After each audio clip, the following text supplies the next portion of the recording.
अस्सलाम वालेकुम नाजरीन, आप देख रहे हैं बैठक गर्दी। मैं हूं आपका मेज़बान मोहम्मद अली ख़ान। नाजरीन, हमारे शो में आज एक दफ़ा फिर एक ऐसे मेहमान मौजूद हैं जिनके साथ हमारी अनफॉर्चुनेटली पिछले प्रोग्राम में थोड़ी सी बदमज़गी हो गई थी। सबसे पहले तो आपको उसके कुछ क्लिप्स दिखाते हैं। 2-3 मिनट रह गए हैं मेरे पास। आपका मेटाबॉलिज्म ठीक नहीं है, आप डॉक्टर को चेक करवाएं। सर, मेरे कहने का मतलब था कि मेरे प्रोग्राम में सिर्फ 2-3 मिनट का टाइम बचा है। मैं एक सवाल आपसे पूछ लेता हूँ, मुझे पता है कि वो आपकी औकात से ज़रा बड़ा सवाल है। एक मिनट, आपने अपने ना तमीज के दामन ना छोड़े। आप तमीज के दायरे में रह के बात करें। मैं तुम्हारे बाप का नौकर नहीं हूँ यहाँ पे जो अपनी चीजें छोड़ के आया हूँ। पागल समझाया क्या मुझे? बैठ जाएं आप नीचे। हाथ नीचे करें। बदमाशी नहीं करना। बदमाशी अगर आपको आती है मुझे भी आती है। ये क्या निकाल रहे हैं आप? शर्ट अंदर कर रहा हूँ मैं। तमीज से बात करें। अच्छा, आई एम सॉरी, मैं आपसे एक सवाल पूछता हूँ। मेरे कहने का मतलब ये था नहीं कि यार, मैं नहीं, आपके बाप का नौकर थोड़ी हूँ। अच्छा, आप आई मुझे एम महीने सॉरी, की I am monthly sorry pay करते प्रोफेसर हो। साहब, प्रोफेसर साहब, आई एम सॉरी। मैं सिर्फ ये अबे पूछना। बाहर में गया ऐसा प्रोफेसर। मैं ये शोभा ही छोड़ दूंगा। इस मुल्क में प्रोफेसरी करना जो है ना वो गलत काम है। इससे अच्छा था मैं 2 नंबर काम कर लेता। मैं चरस बेच लेता, हेरोइन सप्लाई कर लेता। मैंने इतनी तालीम हासिल की, मुझे ये सिला मिल रहा है। आई एम सॉरी प्रोफेसर साहब, आई एम रियली सॉरी। मुझे लगा कि आप उस सवाल का जवाब नहीं दे पाएंगे। नहीं, आपने बहुत बुरा किया मेरे साथ। अब क्या कर रहे हैं आप? शर्ट बाहर निकाल रहा हूँ। जी तो नाजरीन, हमारे साथ एक दफ़ा फिर से मौजूद हैं प्रोफेसर लियाकत अजीम साहब। लियाकत अजीम साहब, खुश आमदीद आपको। वालेकुम अस्सलाम। अच्छा हुआ माफ़ी मांग ली, वरना मैं दोबारा शो में नहीं आता। प्रोफेसर साहब, अपनी गलती पे माफ़ी मांग लेने से इंसान बड़ा ही होता है। आपको अपनी गलती का एहसास हो गया, हमारे लिए यही काफ़ी है। आपने माफ़ी मांगी, हमने आपको दोबारा से मदऊ कर लिया। बहुत बड़ा दिल है आपका। नहीं भाई, मेरा बड़ा दिल विल नहीं है। बड़ा दिल तो सिर्फ वेल मछली का है, ब्लू वेल का। इतना बड़ा दिल है कि उसके अंदर एक बच्चा उसके दिल की नालियों के अंदर तैर सकता है। इतना बड़ा दिल होता है। प्रोफेसर साहब, अभी तो मैंने आपसे कोई सवाल पूछा ही नहीं, आपने फिर से इल्म अपना उंडेलना शुरू कर दिया यहाँ पे। हाँ तो फिर पूछे ना सवाल भाई। आपको रोका किसने? या फिर आप किसी बस का वेट कर रहे हैं? बस का वेट। जोक मारा मैंने। आप हंसे नहीं। होटल पे तो मैं सुनाता हूँ लतीफ़ा, तो मर रहे होते हैं, गिर रहे होते हैं। कोई उधर गिर रहा है हंस के, कोई वहाँ गुर्दा पकड़ के भाग रहा है। बहरहाल, आपको उस दिन वाली गलती का एहसास कैसे हुआ? देखिए उस दिन जब मैं आपके साथ लड़के गया था, यहाँ से नाराज़ होकर उठा था क्योंकि एक उस्ताद की जो है वो बेइज्जती हुई थी। इस वजह से मुझे गवारा नहीं हुआ। मैं गुस्से में जब घर पहुँचा तो मेरी बेगम ने मुझे देखा और वो परेशान हो गई देख के। हाय लियाकत, आप इतने पीले क्यों हो रहे हैं? आज फिर आप डर के आए ना? तो मैंने कहा मैं असल में ना गुस्से में ना थोड़ा पीला हो जाता हूँ, तो इस वजह से। फिर बहरहाल मैं रात को जब सोया तो रात को सोते हुए ना ख्वाब में मेरी एक बहुत बड़ी नाक आई। मैं पहचान गया कौन है, क्योंकि आप थे वो। आपका मुंह इतना बड़ा और नाक तो इतनी लंबी है कि ख्वाब में भी नहीं आ रही थी पूरी, लेकिन मैं पहचान गया था। फिर मैंने सोचा यार चलो ये बड़ी नाक का आदमी है यार, माफ़ी मांग लेते हैं इससे। तो बस उसके बाद ये हुआ। लेकिन मांगना तो उस दिन का मुझे आपसे कराया चाहिए था 2000 रुपये। खैर आपने तो कुछ नहीं दिया। हाँ, मुझे बिठा के आपने अरबों रुपए कमा लिए। उस साजिदा के साथ यही होता है भाई, इस मुल्क में इस तरह ही होता है। बहरहाल खैर क्या कह सकते हैं। आपने जो कुछ बोलना था बोल लिया। अब मैं आपसे सवाल पूछ लूं? आप पूछे पूछे, बिस्मिल्लाह। किसने रोका है? मैं तो शुरू से कह रहा हूँ पूछें। मुझे ये बताइए कि प्रोफेसर साहब, गाड़ी खरीदते वक्त लोगों को किन चीज़ों का ख्याल रखना चाहिए कि उन्हें नुकसान ना हो? हाँ, ये बर्निंग इशू है जो आपने पूछा है, और जो सवाल आपने उठाया बड़ा टिपिकल क्वेश्चन है। लेकिन मैं इसका आपको सिंपल सा एक जवाब दे देता हूँ कि बहुत ही सिंपल है, बहुत ही सिंपल। देखें, गाड़ी आप चाहे जो भी लेने जाएं, खा नई हो या पुरानी, आपने बस मेरी चंद टिप्स पे अमल कर लेना है। बहुत आसान है, बहुत इजी है, सिंपल सा है। और आपके साथ फ्रॉड होगा नहीं होगा। बस इस पे आपने माफ़ मत कीजिएगा, अमल करना है। आपने जब गाड़ी खरीदने जाना है तो आपने सिर्फ एक काम करना है कि अपने साथ एक मैकेनिक, एक डेंटर, एक पेंटर, एक इलेक्ट्रिशियन, एक पोशिश वाला, और जिस फैक्ट्री से वो गाड़ी बन के निकली थी उस फैक्ट्री का मैनेजर, और इसके अलावा जिस सड़क पे वो गाड़ी चलते हुए 4 लोगों ने देखी थी वो 4 लोग। इसके अलावा सिग्नल पे जो आपको 2 खुसरे मिले थे उनमें से 2 खुसरे, एक अदद मांगने वाला और एक अदद आपने एक्साइज का ऑफिसर लेके जाना है साथ में, जिसके हाथ में वो सारी उसके टैक्स पेड की स्लिप हों। और सबसे की पॉइंट आप मत भूलिएगा, ये अगर आपने नहीं किया तो आपको नुकसान हो सकता है। आप अपने इलाके का कोई सुनील मंच भी साथ लेके जाइएगा जिसको सारा पता हो। ये एक सिंपल सा ट्रिक है। अच्छा, अब आप चले गए तो आपने सबसे पहले क्या खोलना है?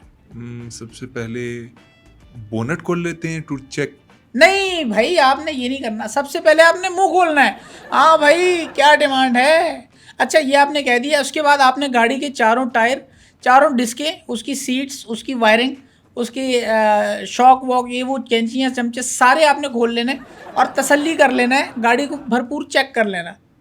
प्रोफेसर साहब किस तरह की बातें कर रहे हैं आप? किसी की पूरी गाड़ी खुलवा रहे हैं आप, सौदा खाक होगा, झगड़ा हो जाएगा उधर। हाँ तो भाई ये जो लाओ लश्कर इतने मैंने लोग बताए, ये किस लिए लेके गए हो? ये इतने सारे लोग किस काम आएंगे? और भाई आपके तो खुसरे ही नहीं मानोगे, कहाँ बैठे हुए आप? तो फिर आपने फ्रॉड से भी तो बचना है ना, कि नहीं? अब एक चीज़ आप खरीदने जा रहे हैं और आपको मैंने तफसीलन एक चीज़ बता दी है, सिंपल सी है बात, और उस पर अमल करें, आपको नुकसान नहीं होगा। अच्छा, तो आपने जो अपनी गाड़ी खरीदी वो इसी तरीके से खरीदी होगी? नहीं नहीं, मेरे पास तो गाड़ी नहीं है। गाड़ी नहीं है आपके पास? नहीं क्यों नहीं खरीदी आपने? भाई इसी वजह से नहीं खरीदी, फ्रॉड के चक्कर से। तो ये जो तरीका आपने लोगों को बताया है उसी के मुताबिक आप अपनी गाड़ी खरीद लेते। नहीं नहीं, इतना टाइम मेरे पास नहीं है भाई, कौन इतने ज़्यादा बंदे इकट्ठे करेगा, ये तो ख्वारियाँ सारी। प्रोफेसर साहब मेरी बात सुने, आप फिर वही बेतुकी बातों पे उतर आए हैं। दोबारा से पिछली एपिसोड वाली हरकतें आपने स्टार्ट कर दी हैं और ये तरीका ठीक नहीं है। फिर बदतमीजी, फिर बदतमीजी। मैं आपको बता रहा हूँ, या तो मैं खुद को नुकसान दे दूंगा या आपको ऐसी जगह पे किक मारूंगा ना मैं, आपको 9000 डेल्स का जो है दर्द शुरू हो जाएगा। डेल्स क्या होते हैं? डेल्स ये वो होता है, मतलब आपने एक ही वक्त में 160 बच्चों को जन्म दिया है, जितना दर्द होता है, या फिर 3200 हड्डियां आपकी एक साथ ही टूट जाएं एक ही वक्त में, इतना दर्द होता है।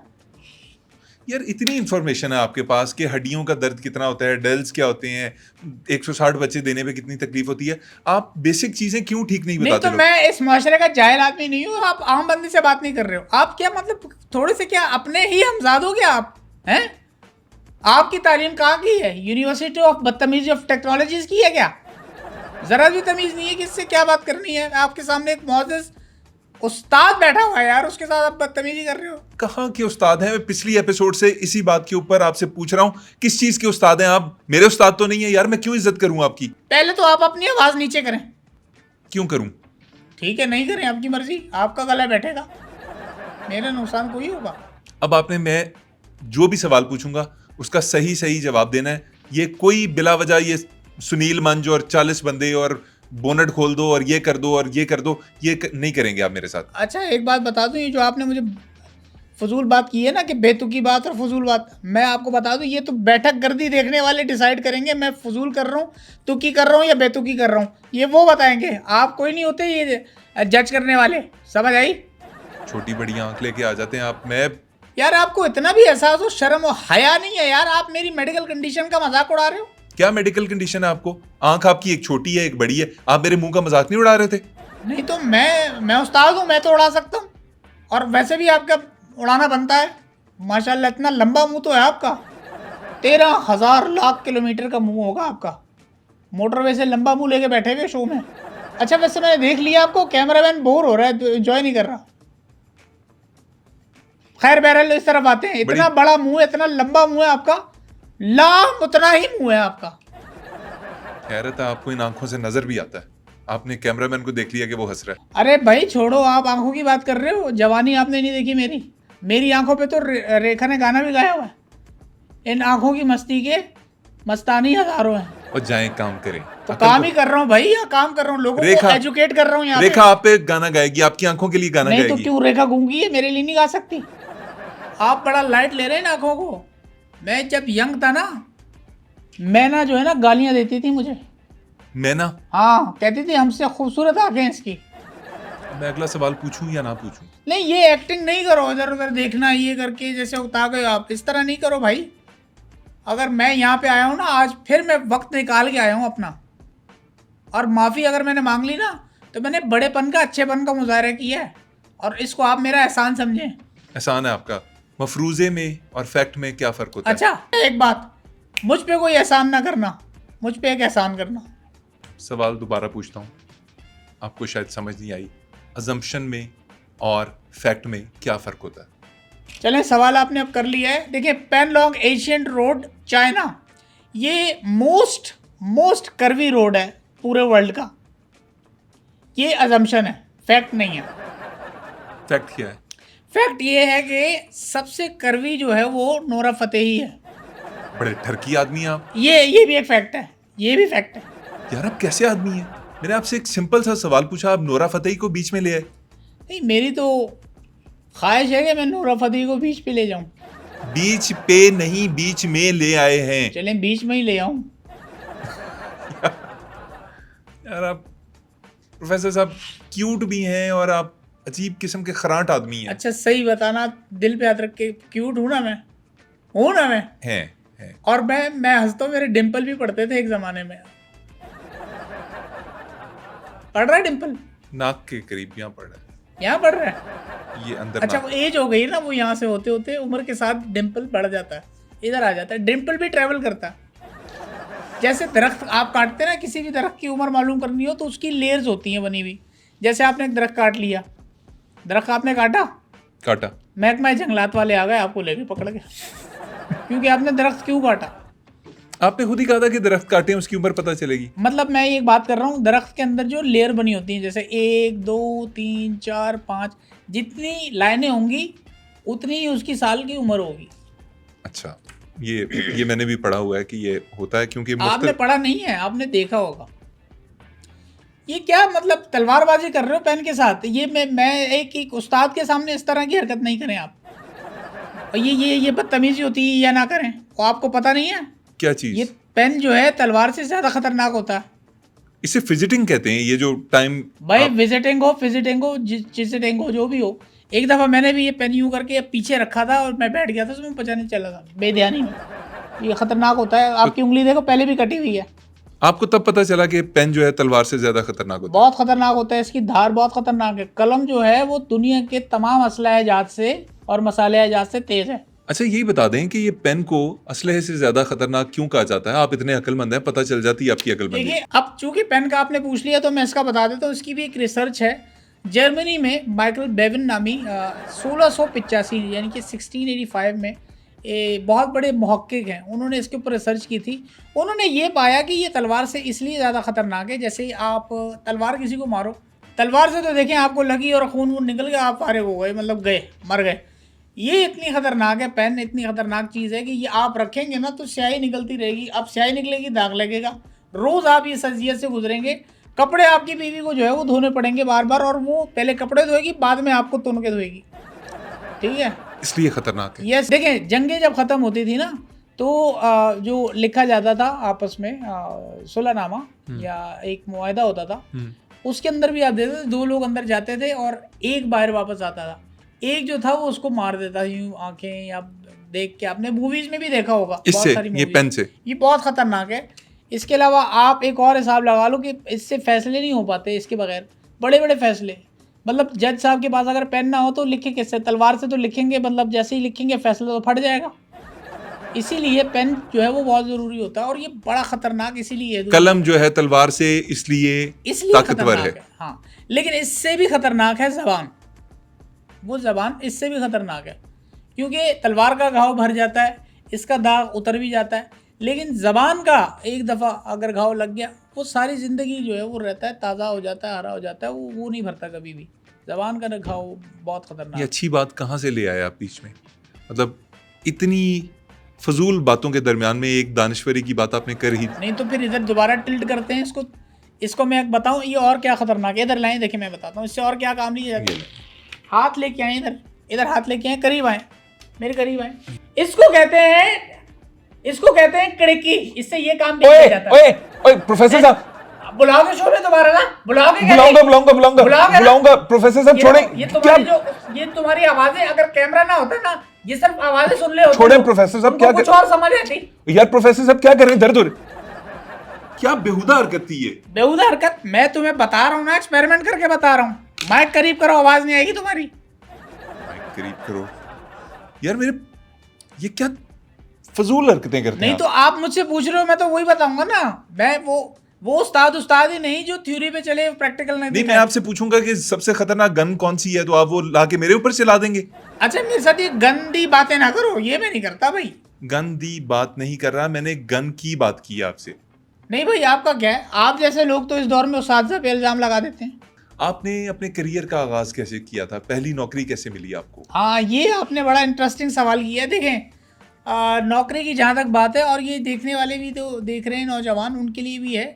नौकरी जो है ना, एक जब सर्टन एज हो जाती है इंसान की, जब वो तालीम से फारिगुल तालीम होता है, तो वो जब प्रोफेशनल मैदान में कदम रखता है, उसको बड़ी मुश्किलात होती हैं, दर दर जो है वो ठोकरें खानी पड़ती हैं। मेरे साथ भी होता। लेकिन मैं एक ट्रिक बताऊं, मैंने जो किया था, मैंने जैसे ही मैं अपने तालीम से फारिग हुआ, उसके बाद मेरे पहले ही इंटरव्यू में मुझे जॉब मिल गई थी। तो वो ट्रिक मैंने इस्तेमाल की थी, वही टिप मैं नौजवानों को भी दूंगा। भाई, जहाँ मेरा इंटरव्यू था, उन्होंने मुझसे एक ही चीज़ पूछी थी कि why we should hire you. Why we should hire you, हम आपको हायर क्यों करें? हाँ, मैंने कहा अगर तुम लोग अपने बाप से पैदा हुए ना, तो तुम करोगे हायर मुझे। और उन्होंने वो जवाब ही नहीं हुआ, उन्होंने साइन किया, बोला कल से आप आ जाएं। तो ये एक ट्रिक है, ये आप आजमा सकते हैं और नौजवान इस पे अमल कर सकता है। तो इस तरह मेरा आगाज़ हुआ था। मतलब आपने इतनी गंदी बात उनको कह दी कि अगर तुम मुझे नौकरी नहीं दोगे तो तुम अपने बाप के नहीं होगे, मतलब आपने ये कह दिया उधर? नहीं, वो बाप के थे तभी तो हायर किए मुझे। बाप के नहीं होते तो क्या वो हायर नहीं सिखा रहे हैं आप बच्चों को? ये इस तरह नौकरियां करेंगे हमारे नौजवान? अच्छा, नौजवानों की ना आप फिक्र छोड़ दें। आप हैं मिलेनियल, ठीक है, हम अल्फा लोग हैं, हमें कोई टेंशन नहीं होती। अल्फा? आप लूमड़ी लग रहे हैं। फिर आपने बदतमीजी की, कि फिर आपने गलत जो है वो चूज किए जुमला। जानवर बदलें, जानवर बदलें, बदलें जानवर। यार ये क्या गैरत का म्यार है आपका? जानवर बदल दूं तो आपके लिए ठीक है, यार, लूमड़ी में क्या प्रॉब्लम है? मैं- लूमड़ी में क्या प्रॉब्लम है आपको? उसकी तारीख सही नहीं है। नहीं, मैं ये चीज़, अच्छा चलिए, ये फजूल बात है। कुछ और चीज़ पूछे तो मैं आपको बताऊं। मुझे ये बताएं कि